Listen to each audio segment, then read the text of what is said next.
they do not believe in notions of earthly progress, typically. Another way to put that is to say that they don't believe in linear time. They do not believe that the past is irrevocably the past and something that would never reappear or reoccur. And they don't think that human existence, virtues, and righteousness is going to be something that you are going to create in the future by virtue of your industry and hard work. Instead, they see time as moving cyclically, that we are constantly in a process of decline, destruction, and rebirth. And that as time moves forward, for all practical purposes, you're going to see the opposite of progress taking place. You're going to see increased degradation, increased vice, and this, of course, plays into the idea of there having been once in the past a true religion that was great, and as time has gone on, we've seen it degrade, and also for example, their preference for Catholicism and East Orthodox Christianity over, say, Protestantism or something newer relates to the fact that they are seen as more antiquated, which is good. Antiquated is a good thing in this case. And Catholicism's claim to righteousness in this worldview is principally that it preserved pre-Christian ideas. The paganism of Catholicism is what makes it valid for some traditionalists. The paganism of Catholicism. I wanted to ask you a question first, but then you just said that, and I'm like, wait, what?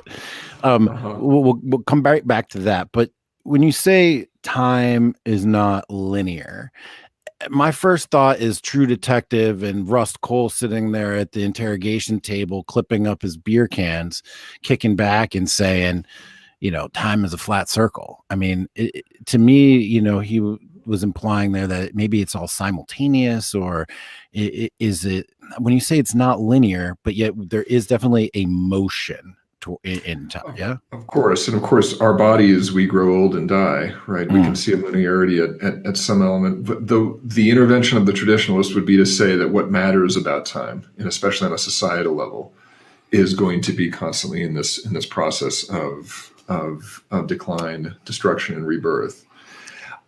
Decline, destruction, rebirth. This is a very key concept that we should probably hammer home here. Decline, destruction, and rebirth. Decline, destruction, and rebirth.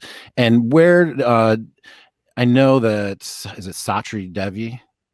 Savitri Devi wrote a lot about this issue, right, and like who people are relative to these periods. So let's talk about that. The decline, destruction, and rebirth. Are they like equal thirds? Is one like the long thing, and then one is a moment, and then explain this to me, and then I want to talk about man in, above, and against time as well.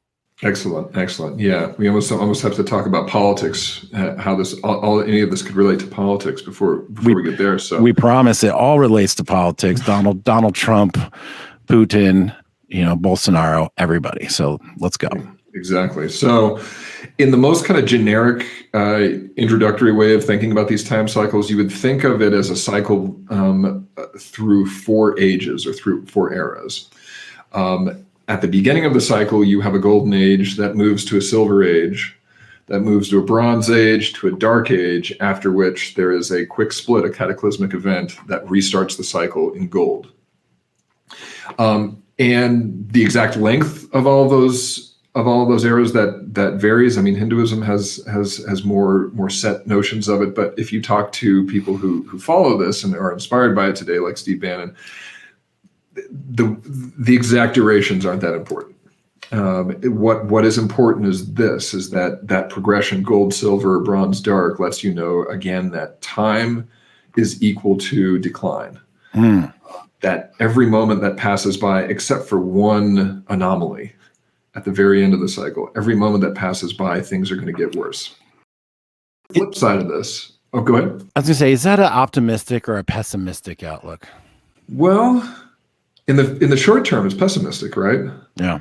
The thing is, and where things get tricky here, and our minds can get knotted up, is that the way to have a rebirth into something better is to go through something that's bad, and thus the pessimism decline is your gateway to virtue and rebirth. So, which is also what I was going to say, that when you start thinking in these terms, you notice that past, present, and future are all kind of washed out, right? And thinking about the past as being something that's irrevocably past to you, or thinking about the future as being something that's genuinely and meaningfully new, you have to disregard all that. This cyclical nature of things encourages you to see a flattening of all of that linear way of thinking that we're so accustomed to. What is immediately striking to me is the parallel here between this golden, silver, bronze, dark cycle of decline and rebirth. Reminds me of the hero's journey. And the hero's journey, is for a person who's at their best or in a good spot. They have a crisis, they go through the wilderness, they're lost, and then they're found again. And that's happened to me personally. I'm living the hero's dream right this second.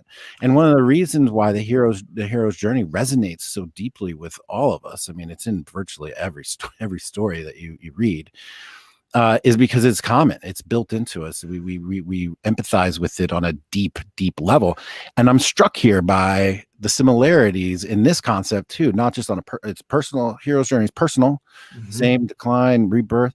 But then here we are sort of on the grandest macro scale of all of humanity, the same sort of cycle and rebirth. Do you see any links there? Or am I just pulling that out of my butt? Absolutely not. Absolutely not. It's, I'd say both the treachery and the perhaps what inspires people with traditionalism is the broad applicability of these ideas. The fact that they are general. If we wanted to be a bit more cynical, we'd say vague. But the fact that they're so heuristically open to us means that we can see so many different aspects of our lives either playing out or not playing out. Again, for better and for worse. Heuristically open. That's a tremendous concept. That is "Make America Great Again." That is the MAGA slogan. Well, and this is something that Steve Bannon and I talked a lot about. So much of the politics that ends up being derived from traditionalism, you could see it playing in other ways, or you could take traditionalism to give you a sort of esoteric interpretation of it.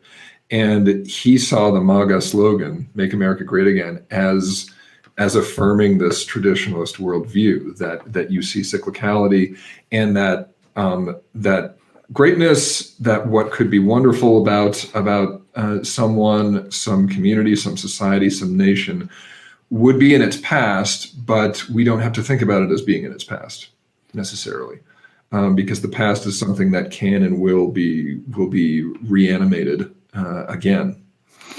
So, not all that's past is bad. Not all that's future is good, is one of the main themes that I took away from that, from your book, and from talking to Dugan. And, it appeals to the conservative side of me. And it makes perfect sense. It appeals to the Straussian that's being, pounded into my head from talking to all these Claremont guys all the time, and talking to Michael Millerman, who's a fantastic thinker and a wonderful guy. You guys should check out our podcast with him, and also check out Michael Millerman on Twitter. We're stuck in this phase of life where everybody thinks that tomorrow is going to be better than yesterday, and not in a hopeful way, in the sense of like, I'm going to do good in my life, but just like progress is necessarily by definition a good at all times. Yeah. Absolutely. And it's interesting. There's a wonderful historian, Christopher Latch, who criticized that way of thinking. He called it essentially the inverse of nostalgia. That if nostalgia is a kind of useless way of dealing with history, and passive, just sitting and ruminating on how great things used to be, progress, and that faith in progress is really just a mirror image of that.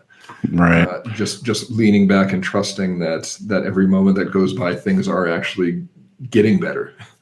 Yeah. I'm jumping ahead just a minute here, thinking about Man Against Time. Make America Great Again. If you are a traditionalist like Bannon, and you believe that we go gold, silver, bronze, dark period, cataclysmic event, back to golden. If you believe that we're in like a silver or bronze age, then if your goal is to get us to a golden age, then you need someone or something to take us on the path towards this cataclysmic event so that we can reset. So now I'm thinking about Make America Great Again. Is there an implied next step that's not elucidated in that slogan from Bannon's perspective, in that in order to go from bronze to golden, we have to go dark first? So Make America Great Again in this cycle of thinking necessarily, to me, seems to imply striving towards a cataclysmic event to create a reset. Is that accurate? Yes. Although there's even more to it, because we could dwell for a moment. We haven't talked that much about like what makes the golden era golden and what makes the dark era dark. I did say I was jumping ahead. Well, can I pull back? Yeah, do it, man. Do it. So, one thing again, when we were talking about Hinduism, you asked me what the defining features of that true religion were, and I mentioned that it was segmented, and there was an opposition, a preference for a world where different people had different destinies and different deities and different spiritual practices, opposite what eventually becomes monotheism and universal monotheism, where you have Christianity, and the notion is that God's salvation is available to, equally valid for all of humanity, and this is the evangelistic impulse, of course, in embryonic form there, that it is the responsibility of the Christian to bring that news of salvation to everybody, because it is equally available to everybody. It's universal. A hallmark of the golden age, according to these thinkers, is that it is an age of differentiation and separation. The hallmark of the dark age, one of them is not just the loss of the spiritual, not just a loss of religion and spirituality, and this is why that true religion was lost in this account, because as time went on, we moved further and further away from religion. But it's not just that; it's also mass homogenization.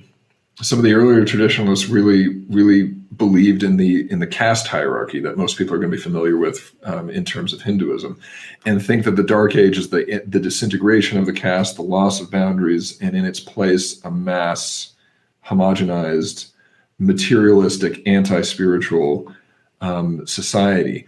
And thus the transition from dark to golden, it not only involves a revitalization of spirituality, and it also involves the shattering of the mass homogenous collectivity, and mass homogenizing entities more generally. So maybe your listeners probably know where we're going with all of this. The move from bronze into dark and into golden, it involves going to a place of mass homogenization and shattering it into smaller pieces again. Then you find yourself at the golden age. And the question is, therefore, who does this? How does it happen? And is it all just fate? Does the political operative who follows traditionalism, are they just a fatalist who leans back and say, you know what, the time cycle is going to work itself out. I just need to make sure that I ride the wave, ride the Kali Yuga, as some of them do say. But there is a brand of thinkers who actually see a place for agency and for individuals to play an outsized role in that, and who believe that the transitions between ages need to be advanced by actors and initiative, and that's where we find ourselves with this. I don't think that that's too crazy of an idea. The idea that men and actions create history. I mean, there was a moment at which, when you say it, as was just said, that there is agency in bringing about the destruction, basically, of the world and resetting it to a golden age, that sounds kind of nuts, right? But actually, we're all just human beings, and history is made by human beings. And I've experienced this myself, the sense of like, oh, this is actually how history happens, right? You do something, you express your agency, you do something courageous or bold or evil or good or something. Yes. But like this collection of actions by individuals is what history is. So this idea that there's agents of change isn't so nuts, but maybe that there's an agent of change that just shatters the world and resets humanity. That might be a little.